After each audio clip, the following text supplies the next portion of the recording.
यहाँ आने पर अच्छा लगा है। यहाँ आयोजक मंडली को, सतीश जी को विशेष रूप से धन्यवाद कि यहाँ हमको बुलाए।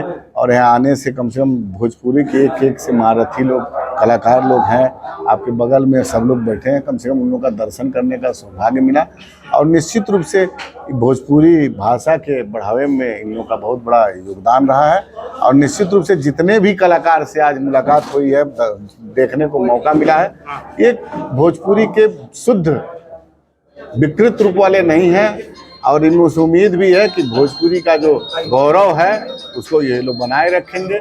अब भोजपुरी भाषा के प्रचार प्रसार में ये लोग निरंतर लगे हैं और उम्मीद है कि आगे ये लोग भोजपुरी का जो मिट्टी की अपनी मिठास वाली भाषा है इसको और ऊपर ले जाएंगे। अध्यक्ष जी, एक सवाल है कि जो भोजपुरी समाज में अश्लीलता को लेके काफी चर्चा में चल रहा है। बहुत से ऐसे कलाकार हैं जो अश्लील गाने गा रहे हैं और काफी समाज में इसका दुष्प्रभाव पड़ रहा है। देखिए, निश्चित रूप से इसमें गायक का दोष है, लेकिन उससे ज्यादा दोष समाज का है। आप देखिए कि गायक टेस्ट में लोगों को गंदा अश्लील लोग सुनने वाले भी लोग हैं। तो निश्चित रूप से हम तो आम गायक लोग तो अच्छा भी गाते हैं, बुरा भी गाते हैं, लेकिन आज के देखिए समाज में कुछ लोग हैं, उसको आप लोग समाज के लोगों से आग्रह करेंगे कि जो इस टाइप के गाना गाते हैं उनका बहिष्कार करना चाहिए। निश्चित रूप से इतना गंदा फूहड़ गाना होता है जो आप अपने बच्चों परिवार से नहीं सुन सकते हैं। तो ये तो हमारी भी कमी है, हमारे श्रोता लोग की विशेष रूप से कमी है कि बढ़िया गाना नहीं सुन करके आजादे वही गाना आजकल देखिए बज रहा है शादी उदी के उसमें। आज शर्म लगता है सुनने में। आप परिवार के साथ सुन नहीं सकते ऐसा ऐसा गाना गा। इसका तो विरोध होना चाहिए। हम लोग तो मांग भी किए थे, जब हम एमएलए थे बजाते, हम विधानसभा में मांग भी किए थे कि इस पर भी एक सेंसर बोर्ड लगना चाहिए। और जो अच्छे गायक हैं, मतलब जो गांव का शुद्ध, मतलब जो भोजपुरी मिठास वाला गायन करते हैं, निश्चित रूप से उनका सुनने वालों की संख्या इन विकृत वालों की बढ़ गई है। तो इस पे तो सेंसर बोर्ड भी लगना चाहिए और ऐसे रिलीज होने से पहले ऐसे गानों को प्रतिबंध भी लगे। लेकिन उसके साथ साथ समाज का बहुत बड़ा रोल है। ऐसे गायक का और गाने का दोनों का बहिष्कार हम लोग को करना पड़ेगा। नेताजी, लगभग आजादी के 8 दशक हो चुके हैं, लेकिन भोजपुरी को अब तक भाषा का दर्जा नहीं मिला है, जबकि देश की एक बड़ी आबादी बातचीत और व्यवहार के लिए इस भाषा का प्रयोग करती है। इस पर आप क्या कहेंगे?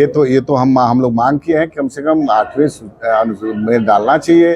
और भोजपुरी विशेषकर ये उत्तर प्रदेश और बिहार का जो सटा हुआ एरिया है, यहाँ भोजपुरी में ही आम लोग बात करते हैं। और भोजपुरी का एक मतलब, अब हम भाषा का गौरवशाली इतिहास रहा, इसमें कहने की आवश्यकता नहीं है और इसकी उपेक्षा हुई है।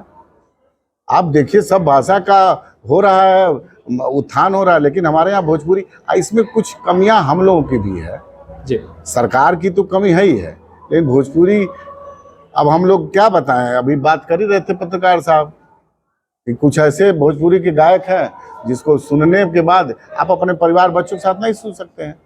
तो अब इसके लिए गाने वाला दोषी तो है, लेकिन उससे ज्यादा दोषी हैं जो कैसेट लगा करके सुनने वाले लोग। उनको इस पर सोचना चाहिए।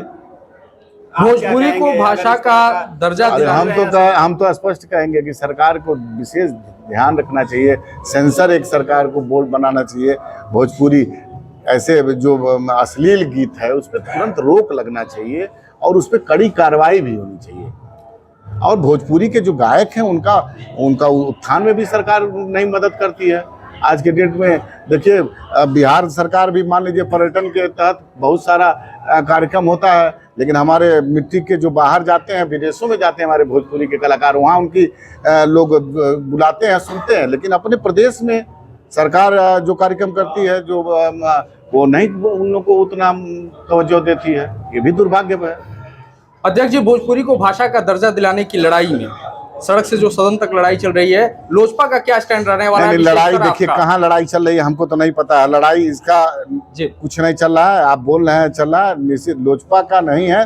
निश्चित रूप से भोजपुरिया का जो सुनने वाले लोग हैं, जो बतियाने वाले लोग हैं, जहाँ ये भाषा बोली जाती है, वहाँ के लोगों के मतलब बात को सरकार को सुनना चाहिए। हम लोग आएंगे सरकार में, हम तो थे, हमारे साथ विधायक थे मिथिलेश तिवारी वगैरह, हम लोग मांग किए थे। विनय बिहारी भी हमारे साथ एमएलए थे, सब लोग हम लोग मांग किए थे, लेकिन ये सरकार तो सुनेगी नहीं। आप तो जान ही रहे हैं, ये चाचा भतीजे की 32 साल वाली सरकार है। तो इसका जब तक पतन नहीं होगा तब तक कुछ बिहार में अच्छा नहीं होगा।